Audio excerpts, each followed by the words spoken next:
Dear audience, let me present my PhD topic, which is about investigating the relationship between periodontal conditions and systemic diseases. I am Kitti Hohl. My vision is the reduced incidence of systemic diseases through appropriate treatment of periodontitis, and to achieve that, I would like to determine causal relationship between periodontal and systemic diseases and their therapeutic outcome. In order to achieve my mission, I have two ongoing projects.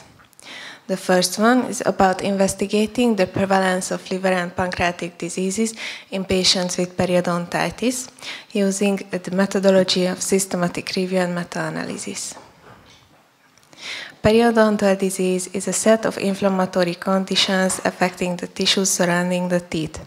It is the seventh most prevalent disease worldwide with 1 billion cases.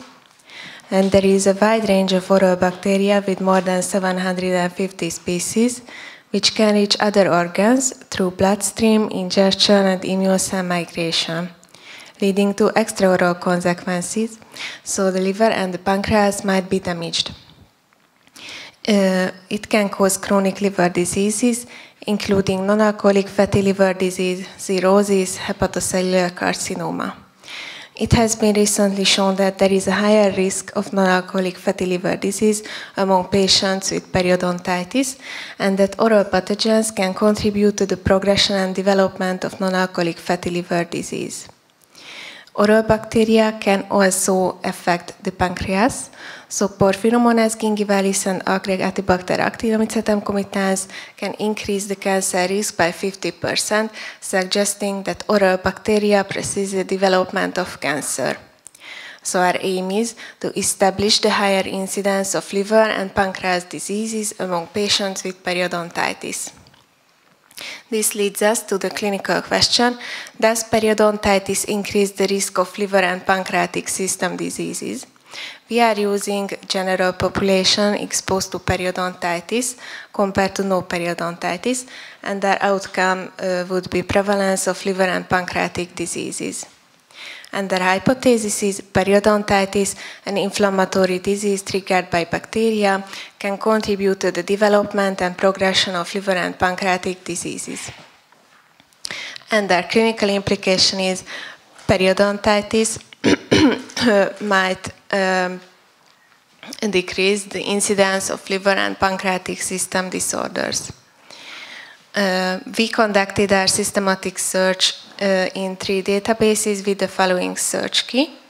I designed 2 domains. The first one is related to the periodontal disease, and the second is related to the diseases we would like to investigate. After the selection process, 25 eligible articles remained. This slide shows our results regarding the subgroup analysis for the association between periodontitis and the different types of cancer. This is important because periodontitis is a worldwide disease, and we can highlight with these results the need for a vigilant cancer screening in this patient group. The higher odds would mean that cancer occurs more in the exposed periodontitis group. We included 7 studies with 1.5 million patients. All of the studies were observational studies, and you can't unsee the big heterogeneity with 90%, which can be due to the different study populations and different methods of assessing periodontitis. The odds ratio of pancreatic cancer is 1.37, meaning that there is a 37% higher odds of developing pancreatic cancer in the exposed group. This result is, although clinically relevant, it hasn't reached mathematical significance, suggesting that periodontitis might be associated with a higher risk of pancreatic cancer. This slide shows the results regarding the non-alcoholic fatty liver disease, which is important because periodontitis and this disease are often linked. One can affect the other. and we could uncover how chronic inflammation might impact liver health. We included 5 studies with 200,000 patients, and all of the studies were observational studies. The heterogeneity is considered high, with 95%, and the odds ratio for non-alcoholic fatty liver disease is 1.55, meaning that there is a 55% higher odds for developing non-alcoholic fatty liver disease among patients with periodontitis. This result is clinically relevant and also statistically significant, suggesting that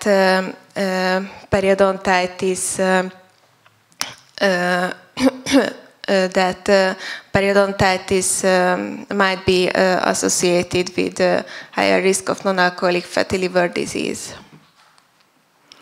About my progress, I finished the risk of bias assessment. I will receive some more figures, and I started writing the methods part of the manuscript.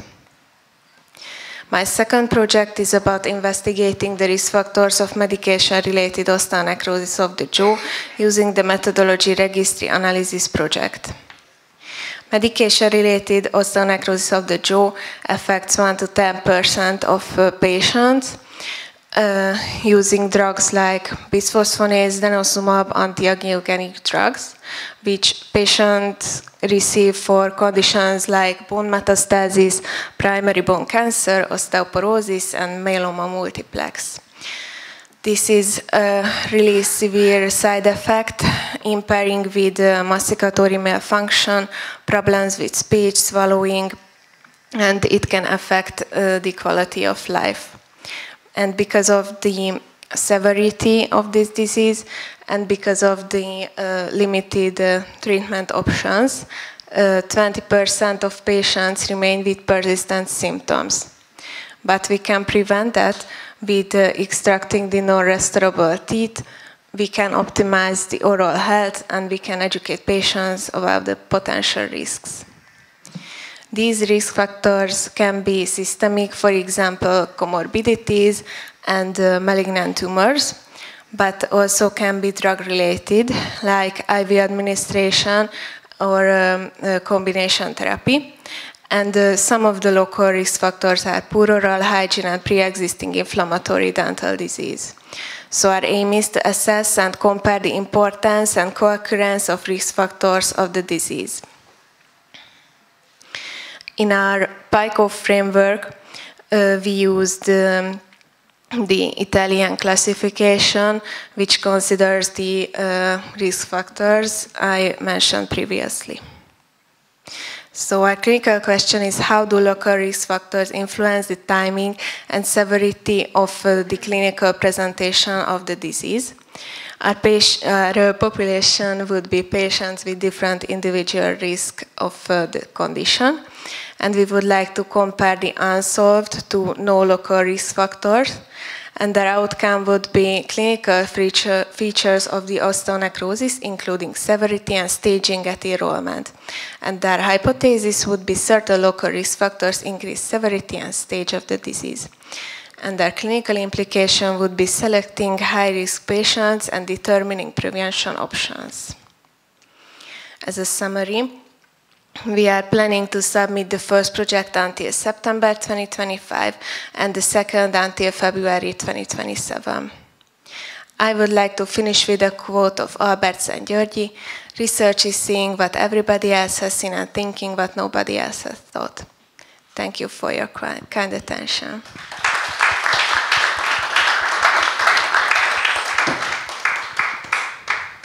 Thank you for your presentation. The discussion is open. So thank you for your presentation. My question is that we were going that the periodontitis is causing these, but are there any situations in the reported articles where a other systemic disease brings periodontitis to patients? Yes. Thank you for your question.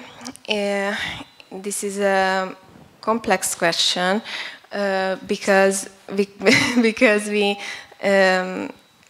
can't really say that periodontitis directly causes any of these diseases. For example, there are some shared common risk factors which are common with also periodontitis or pancreatic cancer.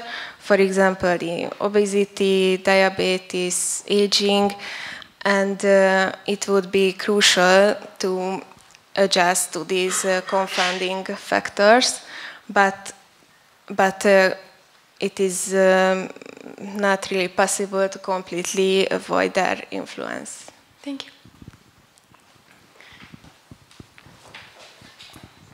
Thank you very much for your presentation. I have a question about your whole PhD topic, because you are investigating periodontal diseases and their connection to systematic diseases. Did you find systematic reviews and meta-analysis in the systematic diseases part? I mean, you are investigating now the liver and pancreatic diseases, but did you find any other systematic diseases that were recently published, or also in this pancreatic diseases and liver part? Thank you for your question. So we decided about this topic because, as we know, periodontitis can cause many systemic diseases, from cardiac to respiratory, renal diseases, and yes, I have found systematic reviews about this topic, and it is a really hot topic, I think, nowadays. Because this method is still investigated, how periodontitis could cause these diseases. Thank you. And also, are you planning to cooperate with the pancreatic diseases group? Because in translational medicine, they have a very nice group for that. So are you planning to do later on some kind of research together? Yeah, I know about them, but we haven't thought about it yet. I think you should also check your title and also the manuscript with them. Thank you. Thank you. Other questions from the audience? Nazanin, please.